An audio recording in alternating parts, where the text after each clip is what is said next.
ನಮಸ್ತೆ ಎಲ್ರಿಗೂ. ನಾನು ಅನಿತಾ. ಇವತ್ತಿನ ರೆಸಿಪಿನಲ್ಲಿ ತುಂಬ ಸುಲಭವಾಗಿ ಈಸಿಯಾಗಿ ಒಳಗಡೆ ಸಾಫ್ಟಾಗಿ ಮೇಲ್ಗಡೆನೂ ಕೂಡ ಸಾಫ್ಟಾಗಿ ಸ್ವಲ್ಪನೂ ಕೆಡದಂತೆ ಪರ್ಫೆಕ್ಟಾಗಿ ಜಾಮೂನ್ನ ಯಾವ ರೀತಿ ಮಾಡೋದು ಅಂತ ನೋಡ್ಕೊಳ್ಳೋಣ. ಅದಕ್ಕೂ ಮುಂಚೆ ನೀವಿನ್ನೂ ನನ್ನ ಚಾನಲ್ಗೆ ಸಬ್ಸ್ಕ್ರೈಬ್ ಆಗಿಲ್ಲ ಅಂತಂದರೆ ಪ್ಲೀಸ್ ಸಬ್ಸ್ಕ್ರೈಬ್ ಮಾಡ್ಕೊಳ್ಳಿ. ಪಕ್ಕದಲ್ಲೇ ಇರುವಂಥ ಬೆಲ್ ಬಟನನ್ನು ಕ್ಲಿಕ್ ಮಾಡಿ. ಹಾಗೆ ವಿಡಿಯೋ ಇಷ್ಟ ಆದರೆ ಪ್ಲೀಸ್ ಒಂದು ಲೈಕ್ ಮಾಡಿ, ಶೇರ್ ಮಾಡಿ, ಕಮೆಂಟ್ ಮಾಡಿ. ಬನ್ನಿ ಇವಾಗ ಹೇಗೆ ಮಾಡೋದು ಅಂತ ನೋಡ್ಕೊಳ್ಳೋಣ. ಮೊದಲಿಗೆ ನಾನಿಲ್ಲಿ ಒಂದು MTR ಪ್ಯಾಕೆಟ್ನ ತೊಗೊಂಡಿದ್ದೀನಿ. 180 ಗ್ರಾಮ್ದು MTR ಗುಲಾಬ್ ಜಾಮೂನ್ ಪ್ಯಾಕೆಟು.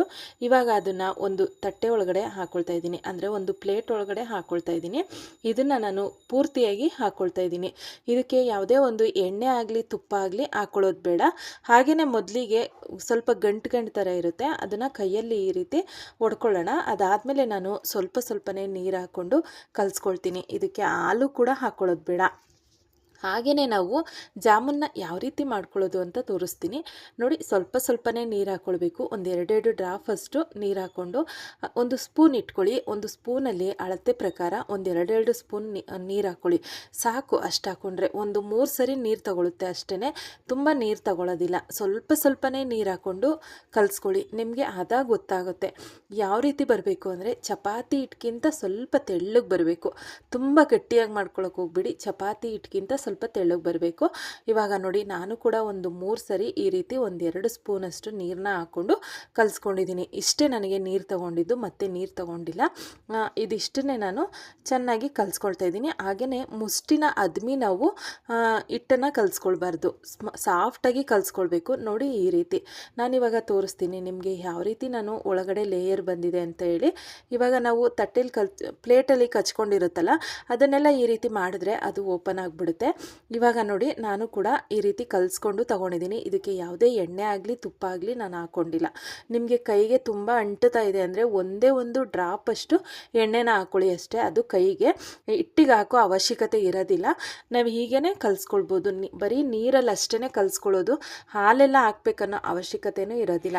ಇವಾಗ ನೋಡಿ ಇಷ್ಟೇ ಇದು. ಇವಾಗ ಇದನ್ನು ಒಂದು ಹಾಫ್ ಆನ್ ಅವರು ನಾವು ಸಕ್ಕರೆ ಪಾಕ ಮಾಡ್ಕೊಳ್ಳೋ ತನಕ ಮುಚ್ಚಿ ಇಡೋಣ. ನೋಡಿ, ನಾನು ಓಪನ್ ಮಾಡಿ ಕೂಡ ತೋರಿಸ್ತಾ ಇದ್ದೀನಿ ಎಷ್ಟು ಚೆನ್ನಾಗಿ ಲೇಯರ್ ಥರ ಬಂದಿದೆ. ನಾವು ಮುಷ್ಟಿ ಅದ್ಮಿ ಯಾವಾಗಲೂ ಅಷ್ಟೇ ಜಾಮೂನ್ ಹಿಟ್ಟನ್ನು ಕಲಿಸ್ಕೊಳ್ಬಾರ್ದು. ಇವಾಗ ಇದಕ್ಕೆ ನಾನು ನೀರನ್ನ ಎಷ್ಟು ಬಳಸಿದ್ದೀನಿ ಅಂತ ಹೇಳಿ ತೋರಿಸ್ತೀನಿ. ಆವಾಗಲೇ ನಾನು ಒಂದು 3/4 ಕಪ್ ನೀರನ್ನ ತೊಗೊಂಡಿದ್ನಲ್ಲ, ಇವಾಗ ತೋರಿಸ್ತೀನಿ ನೋಡಿ. ಇದನ್ನು ಮುಚ್ಚಿ ಬಿಟ್ಬಿಡೋಣ. ಹಿಟ್ಟು ಒಣಗೋದಕ್ಕೆ ಬಿಡಬಾರ್ದು. ಈ ರೀತಿ ಒಂದು ಪಾತ್ರೆನ ಮುಚ್ಚಿ ಒಂದು 10 ನಿಮಿಷ, ಒಂದು 1/4 ಗಂಟೆ ಆಗುತ್ತೆ ಅಷ್ಟೇ ಪಾಕ ಮಾಡ್ಕೊಳ್ಳೋ ತನಕ ಸಕ್ಕರೆ ಪಾಕನ. ಇವಾಗ ನೋಡಿ, ನನಗೆ ಮತ್ತೆ ನೀರು ಕೂಡ ಒಂದು 1/4 ಕಪ್ಪಷ್ಟು ಮಿಕ್ಕಿತ್ತು. ಅದನ್ನು ಒಂದು ಸೈಡಿಗೆ ಇಟ್ಕೊಂಡು ಇವಾಗ ನಾನಿಲ್ಲಿ ಸಕ್ಕರೆ ಪಾಕ ಮಾಡೋಕ್ಕೆ ಸ್ಟವ್ ಮೇಲೆ ಆಲ್ರೆಡಿ ಒಂದು ಪಾತ್ರೆನ ಇಟ್ಕೊಂಡಿದ್ದೆ. ಅದಕ್ಕೆ 1 ಕಪ್ಪು ಸಕ್ಕರೆ, 2 ಕಪ್ಪು ನೀರನ್ನ ಹಾಕ್ಕೊಳ್ತಾ ಇದ್ದೀನಿ. ಯಾವ ಕಪ್ಪಲ್ಲಿ ನಾನು ಸಕ್ಕರೆನ ತಗೊಂಡೆ ಆ ಕಪ್ಪಲ್ಲೇ 2 ಕಪ್ಪು ನೀರನ್ನ ಹಾಕ್ಕೊಳ್ತಾ ಇದ್ದೀನಿ. ನೀವು ತುಂಬ ಸಕ್ಕರೆ ತಿಂತೀರಾ ಅಂತಂದರೆ 1.5 ಕಪ್ಪಷ್ಟು ಹಾಕ್ಕೊಳ್ಳಿ. ಅಂದರೆ ಒಂದು 350ರಿಂದ 400 ಗ್ರಾಮಷ್ಟು ನಾನು ಸಕ್ಕರೆನ ಹಾಕ್ಕೊಂಡಿದ್ದೀನಿ. ಇವಾಗ ನೋಡಿ, ಇದನ್ನು ಚೆನ್ನಾಗಿ ಮಿಕ್ಸ್ ಮಾಡಿಕೊಂಡು ಜಸ್ಟು ಕರಗಿಸ್ಕೊಳ್ಳೋದಷ್ಟೇ, ಅಂದರೆ ಅಂಟು ಪಾಕ ಬರಬೇಕಷ್ಟೇ, ಒಂದೆಳೆ ಪಾಕ ಆ ರೀತಿಯೆಲ್ಲ ಬರೋದೇನು ಬೇಡ. ಇವಾಗ ನೋಡಿ, ನನಗಿಲ್ಲಿ ಸ್ವಲ್ಪ ಸಕ್ಕರೆ ಕಮ್ಮಿ ಅನ್ನಿಸ್ತು, ಹಂಗಾಗಿ ನಾನು ಇನ್ನೊಂದು 2 ಸ್ಪೂನಷ್ಟು ಸಕ್ಕರೆನ ಹಾಕ್ಕೊಂಡಿದ್ದೀನಿ. ಇವಾಗ ನೋಡಿ, ನಾನು ಚೆನ್ನಾಗಿ ಕುದಿಯೋದಕ್ಕೆ ಬಿಟ್ಟಾದಮೇಲೆ ನಾನು ತೋರಿಸ್ತಾ ಇದ್ದೀನಿ. ಜಸ್ಟ್ ನಮ್ಮ ಕೈಗೆ ಅಂಟು ಬೇಕಷ್ಟೇ, ಅದು ತುಂಬ ಪಾಕ ಮಾಡ್ಕೊಳ್ಳೋದು ಬೇಡ. ಇವಾಗ ಗ್ಯಾಸ್ನ ಆಫ್ ಮಾಡಿ ಇದಕ್ಕೆ ಒಂದು ಸ್ವಲ್ಪ ಏಲಕ್ಕಿ ಪೌಡ್ರನ್ನ ಹಾಕ್ಕೊಳ್ತೀನಿ.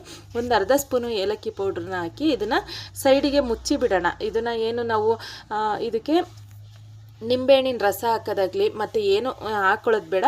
ಹಾಗೆಯೇ ನಿಮ್ಮ ಹತ್ರ ಕೇಸರಿ ದಳ ಇತ್ತು ಅಂದರೆ ಹಾಕ್ಕೊಳ್ಳಿ. ಕೇಸರಿ ದಳ ಹಾಕಿದ್ರೆ ತುಂಬ ಚೆನ್ನಾಗಿರುತ್ತೆ ಟೇಸ್ಟು. ಇವಾಗ ಅದನ್ನು ಒಂದು ಸೈಡಿಗೆ ಇಟ್ಕೊಂಡು ನಾನಿಲ್ಲಿ ಕಲಸಿ ಇಟ್ಟಿದಂಥ ಹಿಟ್ಟನ್ನ ಓಪನ್ ಮಾಡಿ ತೋರಿಸ್ತಾ ಇದ್ದೀನಿ ನೋಡಿ. ನನಗೆ ಒಂದು 1/4 ಗಂಟೆ ಟೈಮ್ ತೊಗೊಳ್ತಷ್ಟೇ. ಅದಾದಮೇಲೆ ಓಪನ್ ಮಾಡಿ ತೋರಿಸ್ತಾ ಇದ್ದೀನಿ ನಾನು ಹೇಗೆ ಕಲಸಿ ಇಟ್ಟಿದ್ನೋ ಹಾಗೆಯೇ ಸ್ವಲ್ಪ ಮೆತ್ತಗಾಗಿದೆ ಅಷ್ಟೇ. ಹಿಟ್ಟು ಚೆನ್ನಾಗಿ ನೆಂದಿದೆ. ಆಮೇಲೆ ನಾವು ಹಿಟ್ಟನ್ನು ಓಪನ್ ಮಾಡಿ ಆದಮೇಲೆ ನಾವು ಕಲಿಸ್ಕೊಳ್ಳೋಕೆ ಹೋಗಬಾರ್ದು. ಅದು ಹೇಗಿರುತ್ತೋ ಹಾಗೆಯೇ ಉಂಡೆ ಮಾಡ್ಕೊಳ್ಬೇಕು. ಯಾವುದೇ ಕಾರಣಕ್ಕೂ ಕಲಿಸ್ಕೊಳ್ಳೋಕೆ ಹೋಗಬೇಡಿ. ಇವಾಗ ನೋಡಿ, ನನಗೆ ಯಾವ ಸೈಜ್ಗೆ ಉಂಡೆ ಬೇಕೋ ಆ ಸೈಜ್ಗೆ ಉಂಡೆನ ಮಾಡ್ಕೊಳ್ತಾ ಇದ್ದೀನಿ. ತುಂಬ ದಪ್ಪನೂ ಮಾಡ್ಕೊಳಕ್ಕೆ ಹೋಗಬೇಡಿ. ಎಣ್ಣೆಗೆ ಹಾಕಿದಾಗ ಸ್ವಲ್ಪ ಉಬ್ಬುತ್ತೆ. ಆಮೇಲೆ ಆಮೇಲೆ ಪಾಕಕ್ಕೆ ಹಾಕ್ದಾಗ್ಲೂ ಕೂಡ ಡಬ್ಬಲ್ ಆಗುತ್ತೆ. ಹಾಗಾಗಿ ತುಂಬ ದಪ್ಪಕ್ಕೆ ಮಾಡ್ಕೊಳ್ಳೋಕೆ ಹೋಗಬೇಡಿ, ಸ್ವಲ್ಪ ಸಣ್ಣನೇ ಮಾಡಿಕೊಂಡು ಬೇಯಿಸ್ಕೊಳ್ಳುವಾಗ ನಮಗೆ ತುಂಬ ಈಸಿ ಆಗುತ್ತೆ. ಇವಾಗ ನೋಡಿ ಈ ರೀತಿ ಉಂಡೆನ ಮಾಡ್ಕೊಳ್ತಾ ಇದ್ದೀನಿ. ನಿಮಗೆ ಯಾವ ಸೈಜ್ಗೆ ಉಂಡೆ ಬೇಕೋ ಆ ಸೈಜ್ಗೆ ಉಂಡೆನ ಮಾಡ್ಕೊಳ್ಳಿ. ನಾನಿಲ್ಲಿ ಕೈಗೆ ಎಣ್ಣೆನ ಹಾಕ್ಕೊಂಡಿಲ್ಲ, ಅದನ್ನೇ ತೋರಿಸ್ತಾ ಇದ್ದೀನಿ.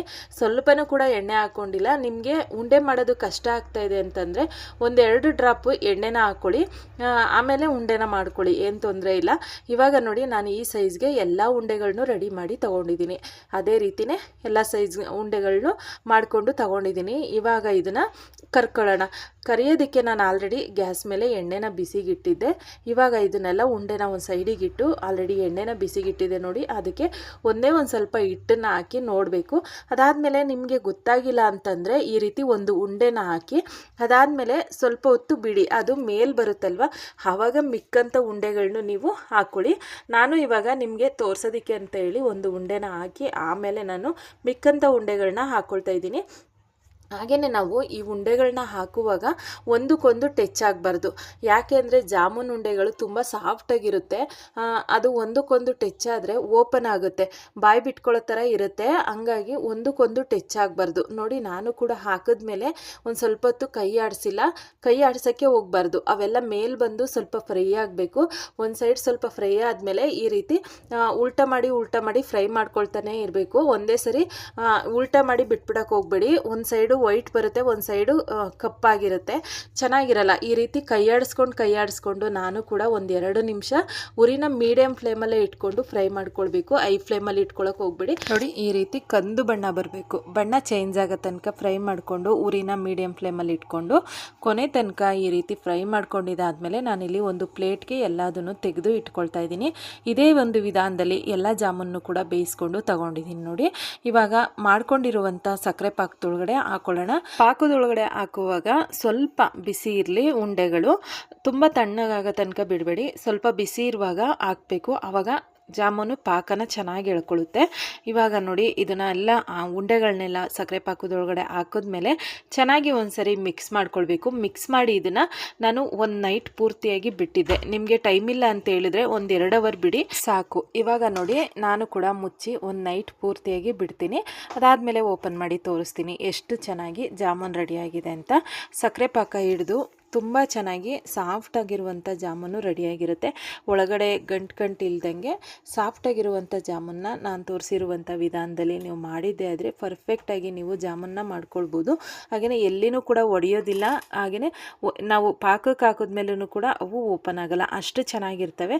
ನೋಡಿ ನಾನು ತೆಗೆದು ಕೂಡ ತೋರಿಸ್ತಾ ಇದ್ದೀನಿ ಬೌಲಿಂದ. ಎಷ್ಟು ಚೆನ್ನಾಗಿ ಕಾಣಿಸ್ತಾ ಇದೆಯೋ ಅಷ್ಟೇ ಟೇಸ್ಟಿಯಾಗಿರುತ್ತೆ, ಅಷ್ಟೇ ಸಾಫ್ಟಾಗಿ ಕೂಡ ಇರುತ್ತೆ. ಬಾಯಲ್ಲಿಟ್ಟರೆ ಕರಗೋಗುತ್ತೆ, ಅಷ್ಟು ಚೆನ್ನಾಗಿರುತ್ತೆ. ಇವಾಗ ನೋಡಿ ಒಂದು ಸರ್ವಿಂಗ್ ಬೌಲ್ಗೂ ಕೂಡ ಹಾಕಿ ತೋರಿಸ್ತಾ ಇದ್ದೀನಿ. ಹಾಗೆಯೇ ಒಂದು ಜಾಮೂನು ಕೂಡ ಕಟ್ ಮಾಡಿ ತೋರಿಸ್ತೀನಿ. ಎಷ್ಟು ಸಾಫ್ಟಾಗಿ ಒಳಗಡೆ ಮೇಲ್ಗಡೆ ಎಲ್ಲ ಸಕ್ಕರೆ ಪಾಕ ಹಿಡಿದು ಎಷ್ಟು ಚೆನ್ನಾಗಿ ಸಾಫ್ಟಾಗಿ ರೆಡಿಯಾಗಿದೆ ಅಂತ ಹೇಳಿ ತೋರಿಸ್ತೀನಿ. ಇಷ್ಟೇ, ಇದು ತುಂಬಾ ಸುಲಭವಾಗಿ ಮಾಡ್ಕೊಳ್ಬೋದು. ನೀವು ಕೂಡ ಒಂದ್ಸರಿ ಟ್ರೈ ಮಾಡಿ. ಇದೇ ರೀತಿಯೇ ಯಾರಿಗಾದರೂ ಜಾಮೂನ್ ಮಾಡೋಕ್ಕೆ ಬರ್ತಾ ಇಲ್ಲ ಅನ್ನೋರಿಗೂ ಕೂಡ ಶೇರ್ ಮಾಡಿ, ಅವರಿಗೂ ಕೂಡ ಹೆಲ್ಪ್ ಆಗ್ಬೋದು. ನೋಡಿದ್ರಲ್ವಾ ಇವತ್ತಿನ ವಿಡಿಯೋ ನಿಮಗೆಲ್ಲ ಇಷ್ಟ ಆಗಿದೆ ಅಂತ ನಾನು ಅಂದ್ಕೊಂಡಿದ್ದೀನಿ. ಇಷ್ಟ ಆಗಿದ್ರೆ ಪ್ಲೀಸ್ ಒಂದು ಲೈಕ್ ಮಾಡಿ, ಶೇರ್ ಮಾಡಿ, ಕಮೆಂಟ್ ಮಾಡಿ. ಇದೇ ರೀತಿ ಈಸಿ ರೆಸಿಪಿಗಾಗಿ ಅನು ಕುಕಿಂಗ್ನ ಸಬ್ಸ್ಕ್ರೈಬ್ ಮಾಡ್ಕೊಳ್ಳಿ. Thank you for watching.